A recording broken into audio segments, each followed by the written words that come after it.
Perkenalkan, nama saya Rifki Noviansyah, NPM 22013010312. Perkenalkan, nama saya Ilham Adi Putra, NPM 315. Perkenalkan, nama saya Batara Alexander Fabidal Maztua Sigurian, NPM 286. Perkenalkan, nama saya Michael Geraldo, NPM 304. Perkenalkan, nama saya Cikonian Nathanael, NPM 284. Nah, di sini saya, Rifki, akan menjelaskan definisi akuntansi sektor publik. Definisi akuntansi sektor publik adalah suatu proses pengumpulan, pencatatan, pengklasifikasian, penganalisaan, dan pelaporan transaksi keuangan dari suatu organisasi publik yang menyediakan informasi keuangan yang berguna untuk mengambil keputusan. Yang kedua, definisi akuntansi pemerintah adalah suatu proses pengumpulan, pencatatan, pengklasifikasian, penanalisaan, dan pelaporan transaksi keuangan dari suatu pemerintahan yang menyediakan informasi keuangan bagi para pemakai laporan keuangan yang berguna untuk mengambil keputusan.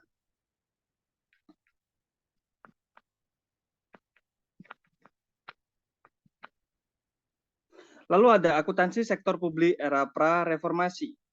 Akuntansi sektor publik di era pra-reformasi didasari pada Undang-Undang Nomor 5 Tahun 1974 tentang pokok-pokok pemerintahan di daerah. Pengertian daerah dalam era pra-reformasi adalah daerah tingkat 1 yang meliputi provinsi dan daerah tingkat 2 yang meliputi kota madya atau kabupaten. Di samping itu, ada beberapa peraturan pelaksanaan yang diturunkan dari perundang-undangan, antara lain Peraturan Pemerintah Nomor 5 Tahun 1975 tentang pengurusan, pertanggungjawaban, dan pengawasan keuangan daerah. Lalu Peraturan Pemerintah Nomor 6 Tahun 1975 tentang penyusunan APBD, pelaksanaan tata usaha keuangan daerah, dan penyusunan perhitungan APBD. Yang ketiga ada Keputusan Menteri Dalam Negeri Nomor 999 Tahun 1980 tentang manual administrasi keuangan daerah. Yang keempat ada Peraturan Menteri Dalam Negeri Nomor 2 Tahun 1994 tentang pelaksanaan APBD.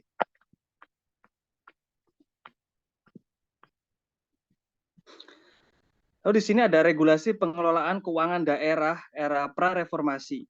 Yang pertama ada Undang-Undang 5 Tahun 1975 tentang pengurusan, pertanggungjawaban, dan pengawasan keuangan daerah. Yang kedua ada PP 6 1975 tentang penyusunan APBD, pelaksanaan tata usaha keuangan daerah, dan penyusunan perhitungan APBD. Yang tiga ada Kemendagri Nomor 900/099 Tahun 1980 tentang manual administrasi keuangan daerah. Lalu yang keempat ada Peraturan Menteri Dalam Negeri Nomor 2 Tahun 1994 tentang pelaksanaan APBD. Nomor 5 Undang-Undang 18/1997 tentang pajak dan retribusi daerah. Yang terakhir ada Kemendagri 3 Tahun 1999 tentang bentuk dan susunan perhitungan APBD.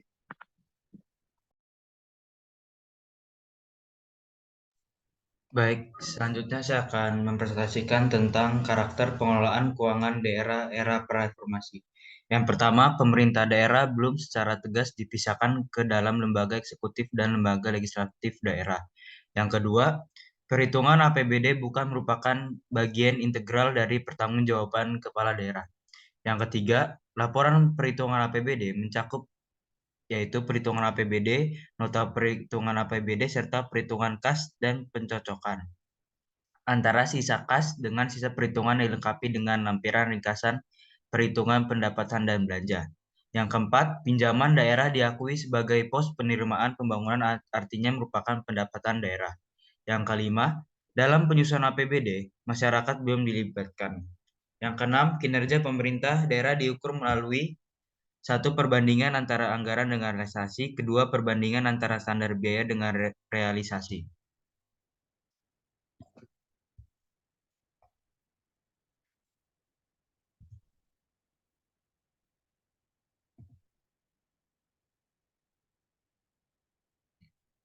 akuntansi sektor publik di era reformasi. Reformasi politik di Indonesia telah mengubah sistem kehidupan negara. Tuntutan good governance diterjemahkan sebagai terbebas dari tindakan KKN. Pemisahan kekuasaan antara eksekutif, yudikatif, dan legislatif dilaksanakan. Selain itu, partisipasi masyarakat akan mendorong praktik demokrasi dalam pelaksanaan akuntabilitas publik yang sesuai dengan jiwa otonomi daerah. Undang-Undang Nomor 22 Tahun 1999 tentang Pemerintahan Daerah, Undang-Undang Nomor Tahun 25 Tahun 1999 tentang Perimbangan Keuangan Pusat dan Daerah adalah dua undang-undang yang berupa mewujudkan otonomi daerah yang lebih luas. Sebagai penjabaran otonomi daerah tersebut di bidang administrasi keuangan daerah, berbagai peraturan perundangan yang lebih operasional dalam era reformasi pun telah dikeluarkan. Akuntansi sektor publik era prareformasi. Reformasi politik di Indonesia telah mengubah sistem kehidupan negara. Tuntutan good governance diterjemahkan sebagai terbebas dari tindakan KKN. Pemisahan kekuasaan antara eksekutif, yudikatif, dan legislatif dilaksanakan. Undang-Undang Nomor 22 Tahun 1999 tentang Pemerintahan Daerah dan Undang-Undang Nomor 25 Tahun 1999 tentang Perimbangan Keuangan Pusat dan Daerah adalah dua undang-undang yang berupaya mewujudkan otonomi daerah yang lebih luas. Sebagai penjabaran otonomi daerah tersebut di bidang administrasi keuangan daerah, berbagai pengaturan perundangan yang lebih operasional dalam era reformasi pun telah dikeluarkan. Beberapa regulasi yang relevan antara lain: 1. Undang-Undang Nomor 28 Tahun 1999 tentang Penyelenggaraan Negara yang Bebas dari Korupsi, Kolusi, dan Nepotisme. Yang kedua, Peraturan Pemerintah Nomor 25 Tahun 2000 tentang kewenangan pemerintah dan kewenangan provinsi sebagai daerah otonom. Yang ketiga, Peraturan Daerah Nomor 104 Tahun 2000 tentang dana perimbangan. Yang keempat, Peraturan Pemerintah Nomor 105 Tahun 2000 tentang pengelolaan dan pertanggungjawaban keuangan daerah. Yang kelima, Peraturan Pemerintah Nomor 107 Tahun 2000 tentang pinjaman daerah. Yang keenam, Peraturan Pemerintah Nomor 108 Tahun 2000 tentang tata cara pertanggungjawaban kepala daerah.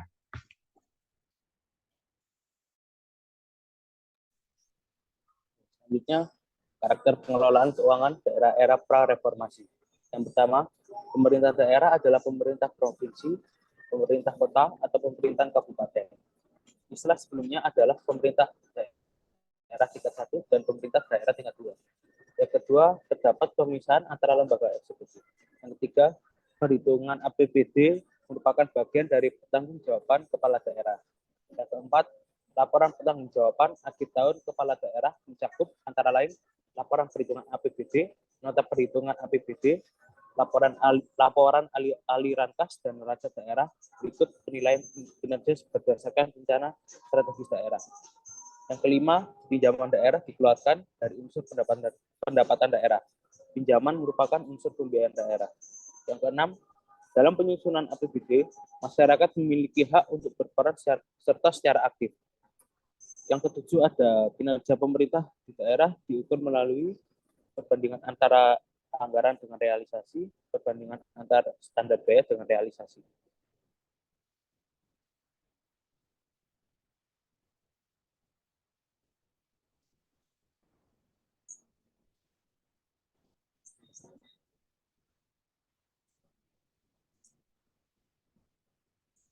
Selanjutnya, reformasi akuntansi sektor publik. Reformasi akuntansi sektor publik dalam hal ini dimaksudkan adalah reformasi akuntansi pemerintahan di Indonesia disebabkan oleh pengaruh eksternal. Faktor eksternal ini diakibatkan oleh pengaruh globalisasi yang demikian kuat. Reformasi akuntansi sektor publik dalam dunia internasional terjadi di banyak negara. Buruknya kinerja pemerintah di banyak negara pada masa lalu seperti semakin meningkatnya utang negara, pemborosan, ketidakefisienan, buruknya pelayanan publik mendorong reformasi sektor publik.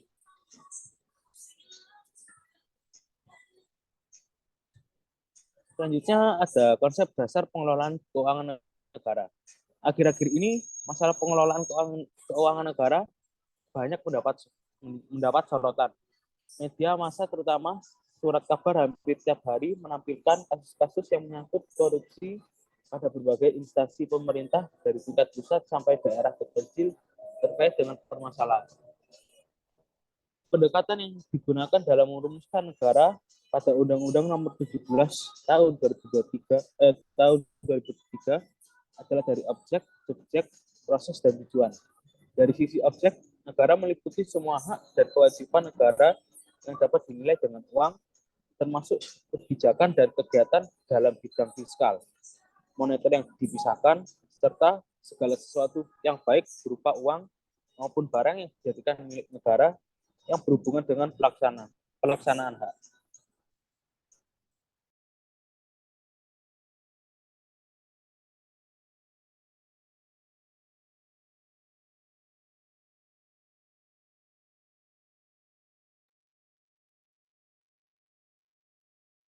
Oke, untuk dasar pengelolaan keuangan negara akan dijelaskan. Jadi untuk dasar pengelolaan keuangan negara terdapat yang pertama, dasar filosofis. Ini terdapat dalam pembukaan UUD NKRI 1945 yang terdapat pada alinea keempat. Dan juga yang kedua terdapat dasar hukum konstitusional, yaitu pasal-pasal dari konstitusi yang menjadi pegangan untuk membuat aturan lebih lanjut di bidang keuangan negara yang terdapat pada pasal 23 sampai dengan 23C UUD NKRI 1945. Dan yang ketiga terdapat dasar hukum operasional yaitu aturan-aturan pelaksanaan. Semisal UU, Undang-Undang, PP, Kepres, Perda, dan lain-lain. Yaitu terdapat pada UU nomor 17 tahun 2023, UU nomor 1 2004, UU nomor 15 tahun 2004. Jadi ketiga dasar inilah yang menjadi legalitas pemerintah dalam melakukan pengelolaan keuangan negara. Pada dasar pengelolaan keuangan negara juga terdapat ruang lingkup keuangan negara yang meliputi seperti satu, hak negara dalam memungut pajak, mengeluarkan dan mengedarkan uang, dan juga melakukan pinjaman. Dan yang kedua, kewajiban negara untuk menyelenggarakan tugas layanan umum, pemerintah negara, dan membayar tagihan pihak ketiga. Dan yang ketiga, ada penerimaan negara, keempat, pengeluaran negara, kelima, penerimaan daerah, dan yang keenam, pengeluaran daerah. Jadi di pengeluaran daerah ini terdapat 7 kekayaan negara atau kekayaan daerah yang dikelola sendiri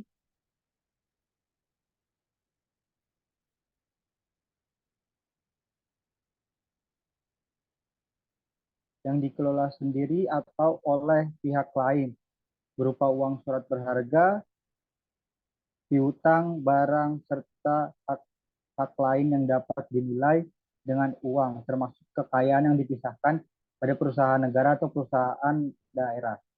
Dan juga dasar pengelolaan keuangan negara terdapat prinsip-prinsip keuangan negara, yaitu sebagai berikut, yaitu keuangan negara dikelola secara tertib, taat pada peraturan perundang-undangan, efisien, ekonomis, efektif, transparan, dan bertanggung jawab dengan memperhatikan rasa keadilan dan kepatutan. Yang kedua terdapat APBN, perubahan APBN, pertanggungjawaban pelaksanaan APBN setiap tahun ditetapkan dengan undang-undang. Dan yang ketiga APBD, perubahan APBD dan pertanggungjawaban pelaksanaan APBD setiap tahun ditetapkan dengan peraturan daerah. Yang keempat APBN atau APBD yang mempunyai fungsi otorisasi, perencanaan, pengawasan, alokasi, distribusi, dan stabilisasi. Yang kelima, semua penerimaan yang menjadi hak dan pengeluaran yang menjadi kewajiban negara dalam tahun anggaran yang bersangkutan harus dimasukkan dalam APBN. Yang keenam, semua penerimaan yang menjadi hak pengeluaran yang menjadi kewajiban daerah dalam tahun anggaran yang bersangkutan harus dimasukkan dalam APBD.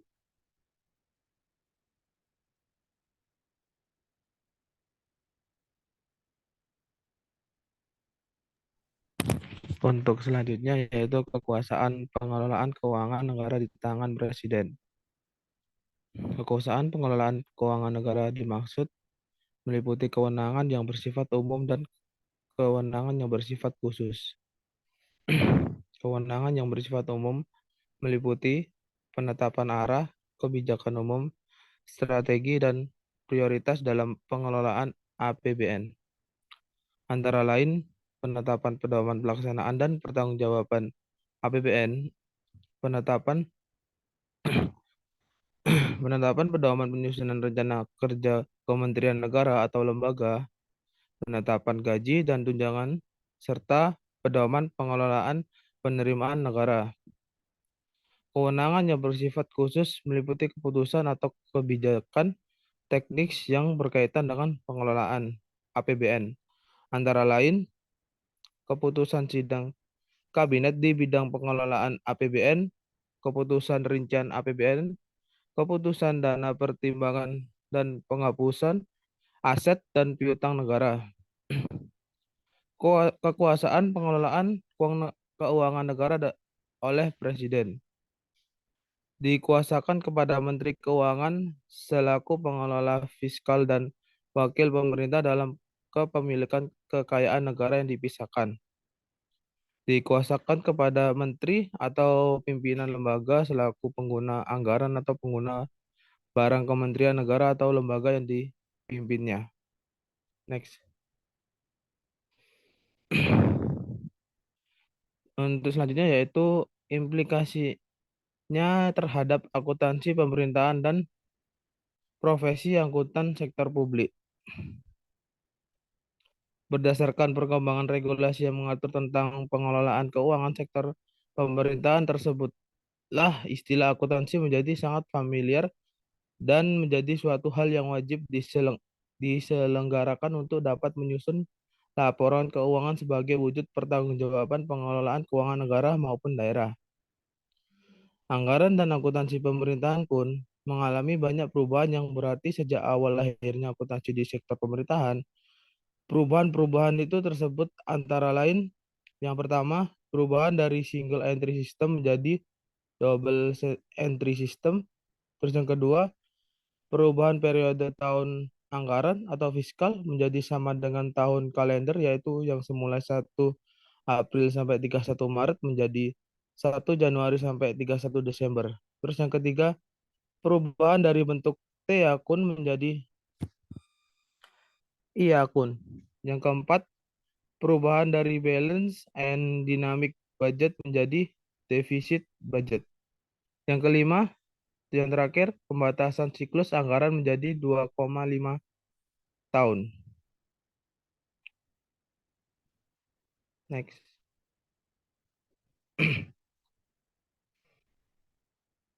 Paradigma baru regulasi akuntansi sektor publik. 4 prinsip pengelolaan keuangan negara yang didasarkan pada ketiga undang-undang di atas, yaitu akuntabilitas berdasarkan hasil atau kinerja, yang kedua keterbukaan dalam setiap transaksi pemerintah, yang ketiga adanya pemeriksa eksternal yang kuat, profesional dan mandiri dalam melaksanakan pemeriksaan, yang keempat pemberdayaan manajer profesional. Selain ketiga UU di atas, juga terdapat peraturan lain. Antara lain yaitu 1.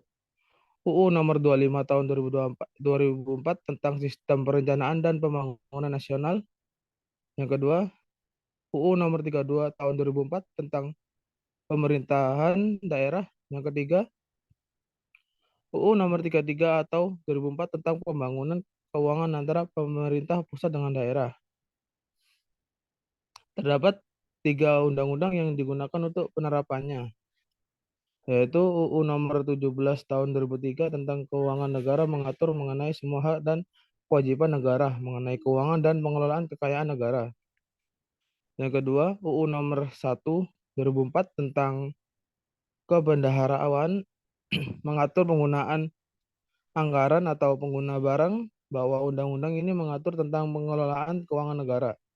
Terus yang terakhir, UU Nomor 15 Tahun 2004 tentang pemeriksaan keuangan negara mengatur tentang pemeriksaan pengelolaan dan tanggung jawab keuangan negara yang dilaksanakan oleh BPK.